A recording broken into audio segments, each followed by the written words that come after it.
I'm just kind of repeating stuff, words of wisdom that well, let's just say words. They might not necessarily be of wisdom, but I can say after being here for 30 years, I've accumulated some pretty cool stuff, thanks to the program, thanks to all the students, thanks to the river, thanks to John, thanks to my colleagues.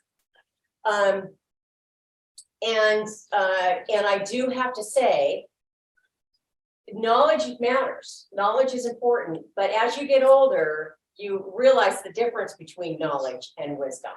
And I can say, after being here for 30 years at Gonzaga University, I've accumulated some wisdom.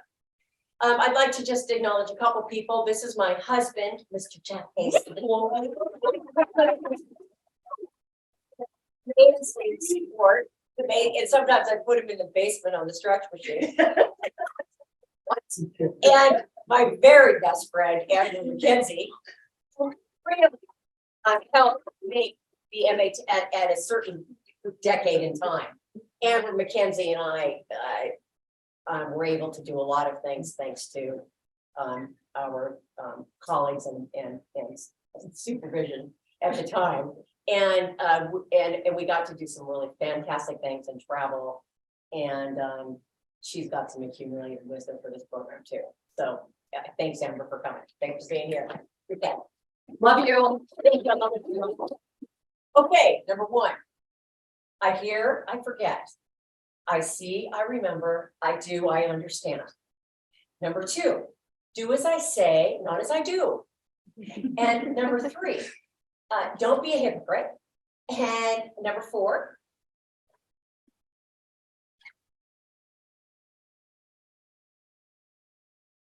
don't drink Diet Coke. Number five, I'm gonna lose count here. Just because you've been to a country once doesn't mean you're an expert. Doesn't mean you're an expert. But I've been to Tianjin and I know China. And that's going to come up again later. Don't forget to floss your teeth, especially the ones that you want to keep. Okay. And number whatever, where am I? In our contemporary times, don't play with kids too enthusiastically, because you never know when you'd be called to the dean's or the principal's office. So in 2023 and this decade, in the 21st century, just be careful about how close you get to the kids, because it can be dangerous. Okay, be grateful always. Find something to be grateful about, even if the walls are coming down. Forgive easily. And don't hold grudges. Take life one day at a time. The conversation doesn't end here. It didn't originate here, and it doesn't stop here. And number whatever, cultivate a spiritual life. Pray to something bigger than yourself. Remember, perception is not reality. Thinking is not reality. Don't think, breathe, and triangulate to find truth. Exercise, always, even when you don't want to, preferably some kind of yoga or forest bathing. Respect your elders. Use APA properly. that word's good. Properly. Put your commas next to the word. Put your commas next to the word and periods after the parentheses. And page numbers for direct quotes, etc. And never use etc. Avoid excessive use of the passive voice. There is and there are. There are things that have happened to me. Change to, I have made them happen. The former evokes self-pity and the latter agency and self-awareness. Remember that ChatGPT is not a person. Technology isn't God. We can behold it and stand in awe, but nothing is more sublime or sacred than human mystery. Which leads me to my next point. Embrace mystery. In fact, I'd go so far as to say, embrace ambiguity on the beach and elsewhere. Lola, find your Lolas. When you find your Lola, listen. Don't talk too much. You insult the imaginative capacity of your listener. There's always something to learn no matter what. Let errors be your friends, notice them and make adjustments. Acknowledge the many memberships, subcultures, and tribes to which you belong. Listen to how the language changes in your L1, L2, and other L1s and L2s, etc. Be a linguist, be a sociolinguist, strive to be multilingual. When your classes start to get boring, sing. Collaborate, collaborate, collaborate. You did not give birth to yourselves. Be generous in giving others credit. Sit in the front row and smile. Laugh at jokes, no matter how dumb. It doesn't matter if you don't understand. Just make laughing and listening noises and nod your head.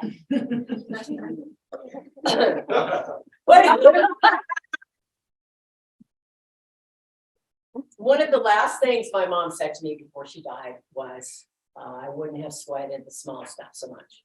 Don't sweat the small stuff. I'm getting to the end soon. Okay. Avoid profanity.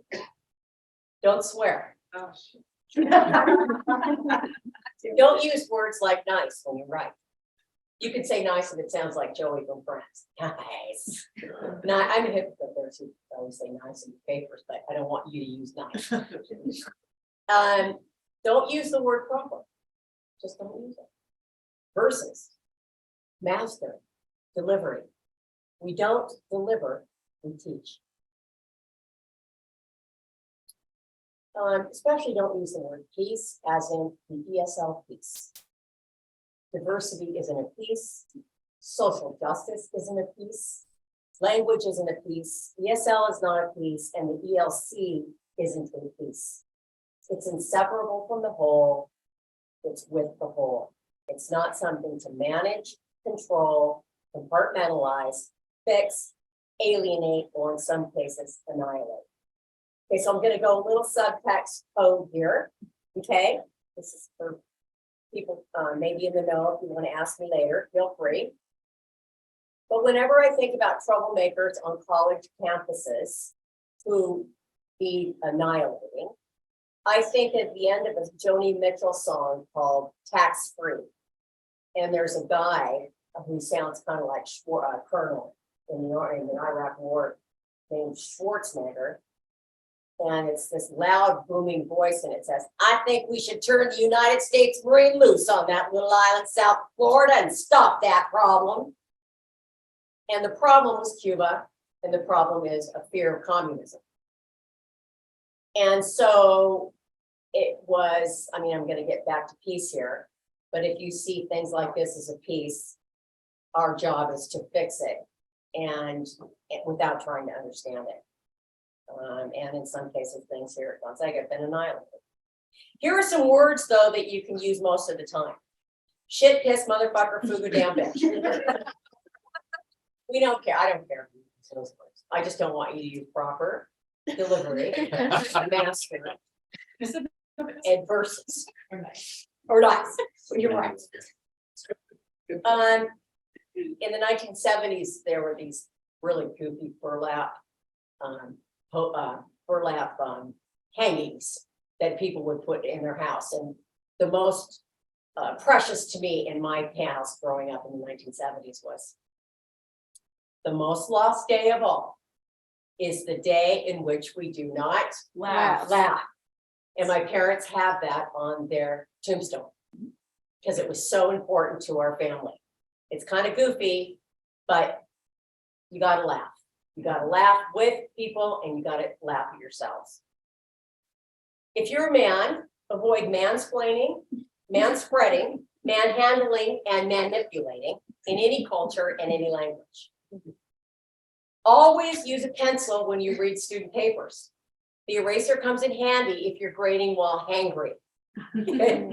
And speaking of grades, relax, chill. Letters are just social constructions. The most important word in the English language is what? The most important word in the English language is what? Context. I would like everybody to sing 1, 2, 3. So live, we sing it. No, not high, literally. With my undergraduates, I had that as my last question. What's the most important word in the influence? Someone wrote no, and another person wrote help. Finally, and I have a couple more things after I do this. Finally, we started and I like to say we, because it's always we. In 1999, we started the MA TESOL program, and the MA TESOL program was my baby, and she became a teenager.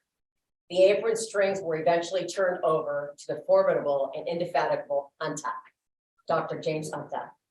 In the last few years, James has nearly run the program single-handedly, and of course, always with grace. With grace, dignity, humor, and humility.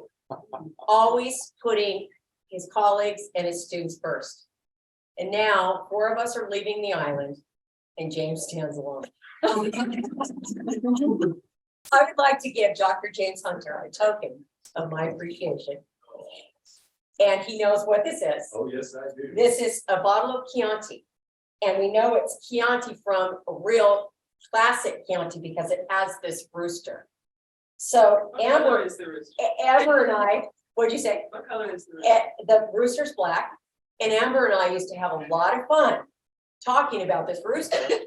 So James, to you, please, and a big round of applause for that.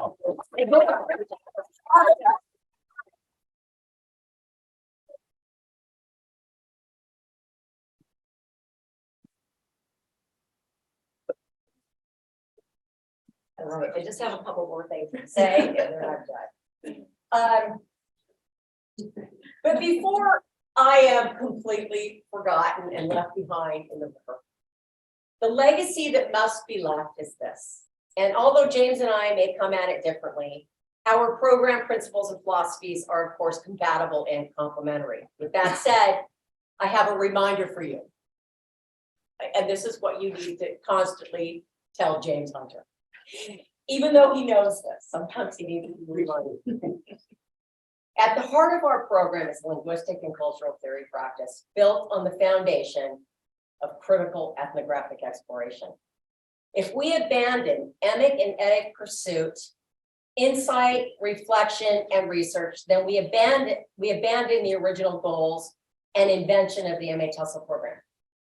And the core of our research should be ethnographic in scope. Please don't forsake it for bigger samples and an elusive objectivity that doesn't exist anyway. And for staff, please triangulate your data with some qualitative research. That's for you. Mixed methods, baby. And finally, your cumulative work at TESOL should be your legacy, a bit of your soul. Spend time thinking about the multiple needs that are out there that you can help fill with creativity, ingenuity, passion, and your own brand of Gonzaga MA TESOL invention. It is our TESOL birthright to rebel, invent, and adapt, probably more than we want to. And keeping in line with what Mary Goodrich had to tell us and where I'm going to be next week at this time in the Holy Land, right in the middle, smack dab in the middle of the desert. I think it's really cool that John brought in the idea of a river because I'm going to do a complementary metaphor. Go to the desert and be a Bedouin. I'm reading about a book called Walking the Bible right now. And one of the reasons I love it, Mary, is because it combines Christianity, Islam, and Judaism, and I love it. So I didn't know so much about the desert. Of course, when I come home, I will be an expert, of course, and I will be able to tell you all about Palestine and Israel. Go to the desert and be a Bedouin. When we used to teach Saudi Arabia, and some of our first crop of students were actually Bedouin, and they were looked down upon. But we have a lot to learn.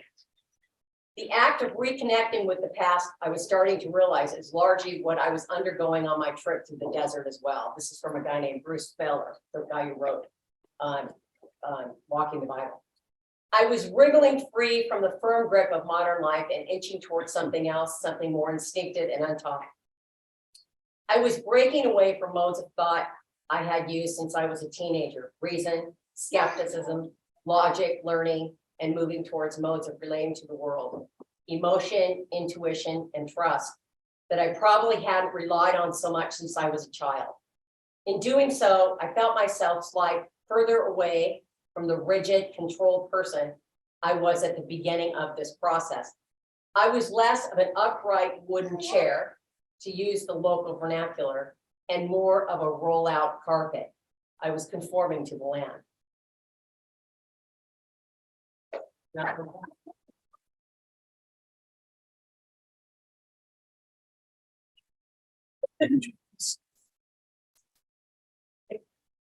The poster out of all of that? Yeah, we're gonna make a poster, yes, yes, yes.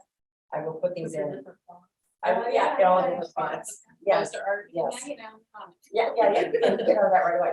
Now put it on the wall, and with the way that you can click it, take them out. Oh. Yeah, I'm kidding. But anyway, you guys, it's been a trip. It's been a river. And now it's going to be a desert, right? The river is taking me to the desert. Nice. Yeah, yeah. And they think it's weird when the idea that we say deserts are empty. Deserts, you guys know this very well. Right? Yeah. Right. I hope you love it there. Say again. I hope you love it there. Thank you. Yeah. It's my first time to the Middle East. And I assure you, I will come back an expert. Speak Hebrew very, very well. Like I speak Chinese very well.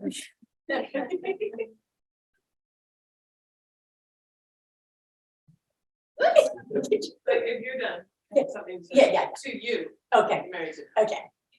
You, it's like magic when you can make something out of nothing. And when Mary came to Gonzaga, there was nothing. There was an ELC program that was good and running well. But the MA TESOL program she created out of a lot of goodwill and creativity and her sense of bringing people in and making it a team effort. And you do that very, very well. Some people might say that you can tell she came from a big family because she's very good at going, okay, you and you and you. And she has this way of making people do things and want to do them and feel good about it at the end. And we all felt like a team that worked really well together. But we did all know that that was you. And you made a beautiful thing. Thank you so much, Bridget. Well done. Thank you. I have to say, the reason I practice myself is because one of my, I just, like Bridget said, I grew up in a big family, and I just, and a family that didn't ever exclude. That was in my roots, in my foundation. We never ever excluded anybody. We always included. And so to me, the collaboration thing was huge.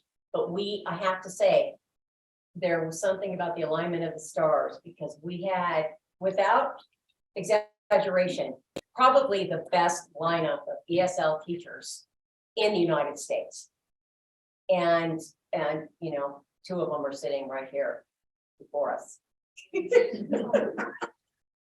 And then we won't talk about the annihilation. We won't talk about the annihilation part. We'll just draw a line. Yeah, we'll just draw a line.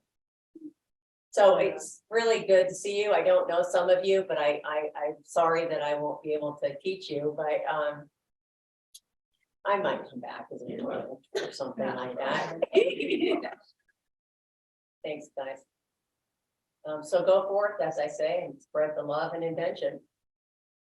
Thanks, everybody. Those of you who are on Zoom, thank you so much. And Jennifer, thank you for all of your amazing creativity and devotion over the last 13 years. I don't know if Jennifer wants to say anything. I want to say, I want just a verbatim copy of that speech. Published. Come on, baby. Yes, me. Up. Yeah, wider, yes.